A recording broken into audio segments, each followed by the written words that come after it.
Hey, this is Charlie. And Omar. We're from Fightstar and you're watching Live the Scene.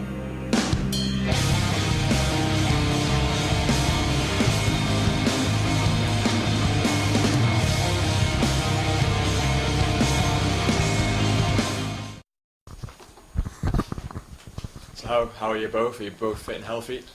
Well, yeah, Relatively. I was just come out of cast from a nice accident he had. Hence why we've got session drummer doing this tour. But apart from that, everyone's in good spirits. Just in the studio at the moment, doing pre-production, getting ready to go and finish the album, do the album, and yeah, it's good fun, man.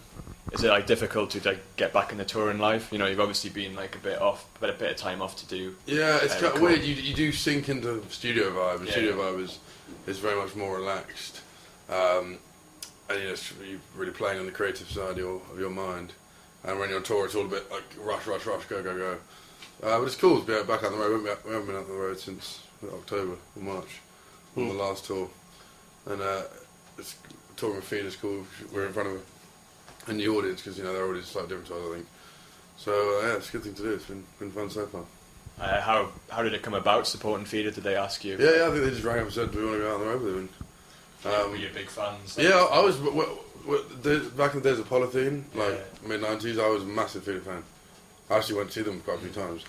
I haven't heard so much of the new stuff, but yeah, I was really into their older stuff, and I thought it was really nice that they asked us. And as I say, it was a chance for us to play in front of people that might not necessarily have even heard of us before. How have the shows? There's been a couple so far.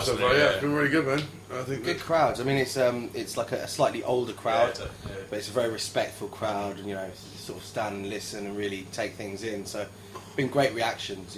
I think it's more like us when we go watch a show. There's not so much crazy moshing or whatever, but I'll just go to a show now and drink a beer and watch the show. So I think people are kind of there for the music. Yeah, as exactly. Well. Yeah. It's not just because it's a cool band. Yeah. So I think that's cool. And it's Would there be a kind of band that you'd like, like where they're still playing big shows now, like what's the 6 albums in? Yeah, is that where you? Yeah, definitely, man. It's cool, and you know what, like just being on this tour, like you can see they're just seasoned pros. Yeah. Because the way that everything runs like utter clockwork. Yeah, you can see how they treat the crew, and even us as a support band, so much like respect. Yeah. They sent us a bottle of champagne the first day with a card and everything from all the bands, sort of saying, welcome to the tour and stuff, which we've never had before on any support. So. Yeah, it was nice, man. And I just think that it's just a really friendly atmosphere. So I think it's cool. Yeah, it's cool they're still going. They've been around a long time now. And that's definitely what we aim to do. Is it nice to have a mix because you're doing like headline shows as well, Yeah. kind of in between? So it's nice to like It'll be pressure's fun. off. Yeah, definitely. And I think it'll be nice to kind of play in front of a home crowd again. We've been playing festivals all through the summer, and though we were headlining a few of them, there's like second stages, it's still not totally our crowd. Yeah. So we haven't played in front of just our crowd for quite a while. So. Yeah, since sort of February. Yeah, so that'll be fun. And then we're planning a massive tour in March to coincide with the album. Then we're going to do like a big 30-day tour. So you got like new single, The English Way. Yeah, third. Like, is that a big hint of what the album's going to sound like? I don't think it's necessarily.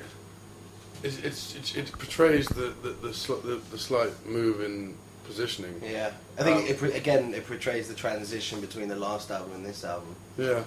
You've got like a choir and orchestra. Yeah, as well. and I think throughout the album there's things like that, stuff that we've always wanted to do, but just either haven't had the time or haven't organised it soon enough. But like getting the choir, we're going to Prague to do strings, which is something we've always wanted to do, get a big orchestra on the record. And there's just anything we wanted to do, had aspirations to do before, we just pulled a thumb out of our ass and said we're going to do it on this album. Have you got a title for the album yet? Not yet. No. We're kind of spinning some ideas around, but I think we need to get on soon because we can't really start the artwork until then. Nothing's settled though yet. You come up with stuff, but then if it doesn't quite sit right, it's not the right name. Do you think it's quite hard to like pigeonhole your sound? Like, sometimes you get caught like that, like kind of on the metal front, I think and then it other is. times it's like proper rock. Yeah, I think because of especially on One Day Show on the last record, it has such an eclectic mix of. And you've got songs like Death Car next song Familiar Ceiling, which is so polar opposites. But I've always liked that, and I've always prided myself upon that's what Fightstar do, because we don't want to be Do you think you kind of might get more fans that way? Say someone like I Am the Message or something, someone Yeah. like that song. Yeah, it's a double-edged sword, man. I think some people get confused and think, Yeah. oh, you know, it's you know, some of the reviews of last album were that it was too wide, but I honestly don't care. Like, I love heavy metal, I love, you know, brutal music, and I love Sigur Rós and Elliott Smith, you know, and I want to portray all of that when I'm writing. And you know, we all share very eclectic mixes of music. But I mean, this album is probably going to be slightly more rounded as a piece rather than kind of dotting all over the place. Yeah, I think what we've managed to do on this album is actually get all the different elements and combine them in each song a lot more, and it seems to have developed that way since even the EP days. Like If even you look at the on transition. single, like at the end, it's a lot Yeah, heavier. yeah, Yeah. exactly. Before it's Yeah, like, yeah, exactly, just exactly. like a rock. So I think it will feel a little bit more cohesive than the last album. Although the last album, in the way it chopped and changed, I thought is what it was all about. Yeah, I love you know, that. I think that was the element of, you know, showing you the dark and showing you the light in two separate forms. But this time we're trying to I combine also it. think that you know, we're not shying away from the heavy stuff. I think a lot of fans, when they heard English Way, thought, oh, well, that's it, they're not going to do any heavy stuff anymore. But that's something that was really important to me that we didn't do, you know, and we specifically wrote, you know, a couple of pretty brutal tunes because I didn't want, because as I say, that's a massive part of our influence as a band and as people. And so, you know, for the fan, I sort of our forum going, oh, that's it, you know, they're done with the heavy stuff now.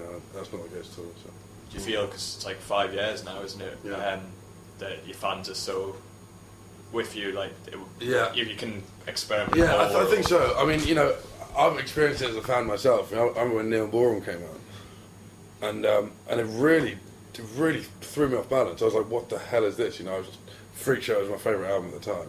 You know, I loved their riffs. I loved what Silverchair were. And then this freaking orchestral, you know, grand masterpiece comes out, and I wasn't ready for it at all. But you just grow with it, you know, and it's become one of my favourite Silverchair albums. So I think it's just, as you said, it's a case of sticking with you, and our fans are pretty hardcore, so hopefully they'll stick with us through everything, you know. So like tour life, how do you keep it fresh and fun? Is there any like? Don't know. We'll watch a lot of films and stuff. Keep us entertained. I don't know. I wasn't first day off. I went back to London, so I don't know what you guys did. Not much. Got drunk. It's the usual tour. I mean, you kind of get into the swing of tour. The first couple of days are slow, and then after about the third day on, you start to get into the swing of it. And it's fun, you know. You got to have fun, otherwise it would be really hard. If you're not having fun on tour, you won't survive. What would you say are like a few do's and don'ts when you're on tour? Do get a Jägermeister endorsement if you can. And don't shit in the tour bus. Yeah, We get or the tour bus. as our driver. merch guy found out, don't chat up local ladies in Stoke and then tell them to come to the tour bus, and then don't open the tour bus door when they come knocking. Then you end up with a very angry girl.